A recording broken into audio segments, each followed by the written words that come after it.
Frères et sœurs en Christ, aujourd'hui je vous apporte un message qui doit non seulement secouer nos âmes, mais aussi ouvrir nos yeux sur une réalité spirituelle trop souvent oubliée, le purgatoire. Combien de fois avons-nous pensé à nos chers défunts, et nous sommes-nous demandé où ils se trouvent, ce qu'ils vivent dans l'au-delà.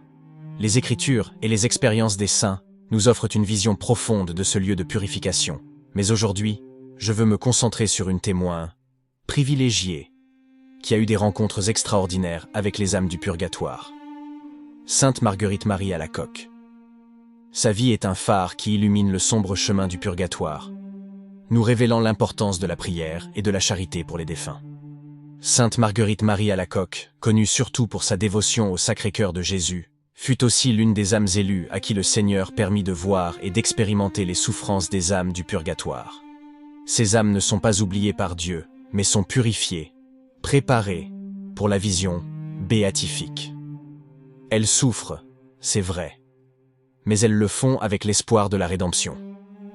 Écoutons ensemble l'un de ces témoignages les plus émouvants.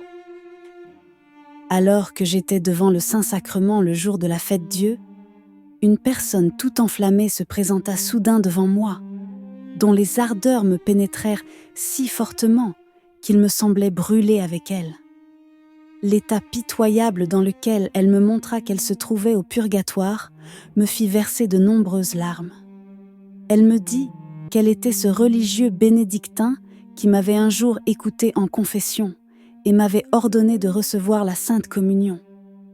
Pour le remercier d'un conseil si utile, Dieu lui avait permis de s'adresser à moi pour que je lui apporte un soulagement dans ses peines, me demandant pour 3 mois tout ce que je pourrais faire et souffrir. Je le lui promis après avoir obtenu la permission de la supérieure. Elle me dit que la première cause de ces grandes souffrances était d'avoir préféré son propre intérêt à la gloire de Dieu par un attachement excessif à sa réputation. La seconde, un manque de charité envers ses frères.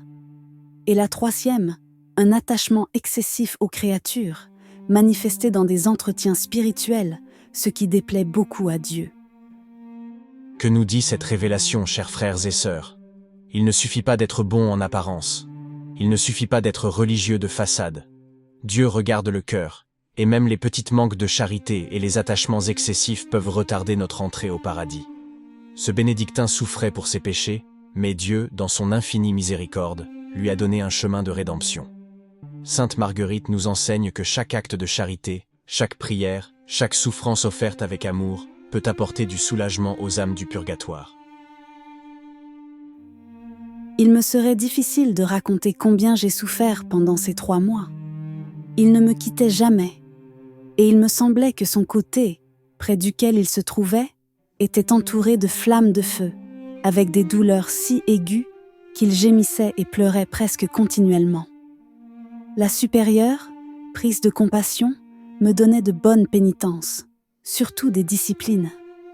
Car les peines et les souffrances externes que je souffrais par charité apportaient beaucoup de soulagement aux autres, que la sainteté de l'amour imprimait en moi comme un petit échantillon de ce qu'il fait souffrir à ces pauvres âmes. À la fin des 3 mois, je le revis d'une manière bien différente. Comblé de joie et entouré de gloire, il partait jouir de l'éternelle félicité. Me remerciant, il me dit qu'il me protégerait devant Dieu. J'étais tombée malade. Cependant, comme ma souffrance disparut avec la sienne, je guéris immédiatement. Voyez, frères, comment la charité non seulement purifie les âmes du purgatoire, mais guérit également ceux qui la pratiquent. Sainte Marguerite a souffert avec cette âme, partageant ses peines, et a finalement expérimenté la joie de la délivrance. C'est un puissant rappel pour chacun de nous. Nous sommes appelés à prier pour les défunts, à offrir des messes, des sacrifices et des actes de pénitence pour alléger leurs souffrances. Et Dieu, dans sa bonté, ne laissera jamais sans récompense ceux qui accomplissent de telles œuvres de miséricorde. Une fois, je vis en rêve une religieuse décédée depuis longtemps, qui me dit qu'elle souffrait beaucoup au purgatoire et que Dieu lui faisait subir une peine incomparable. à savoir la vue d'une de ses parentes précipitée en enfer.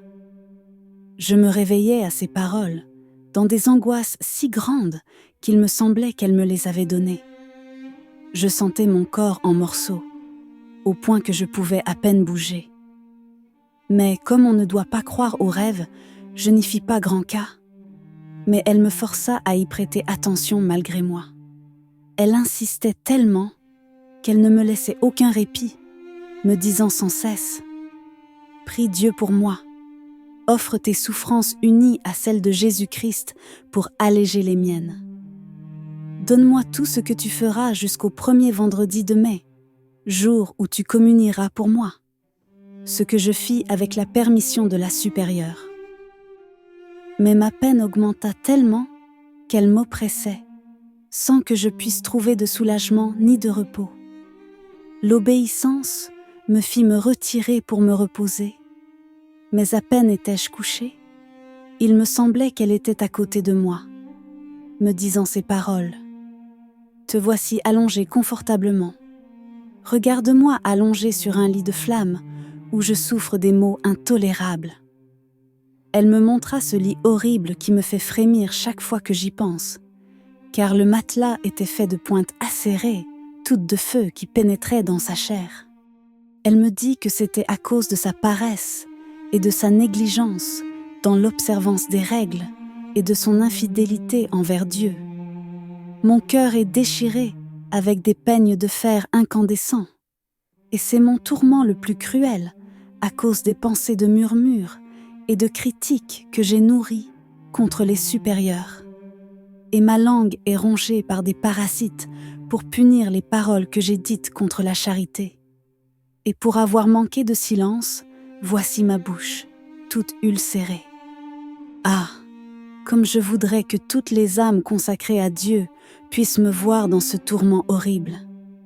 Si je pouvais leur faire sentir la grandeur de mes souffrances et de celles qui sont réservées à celles qui vivent négligemment dans leur vocation, elles se comporteraient certainement très différemment, observant leurs devoirs avec exactitude et s'abstenant de tomber dans les fautes qui me font tant souffrir.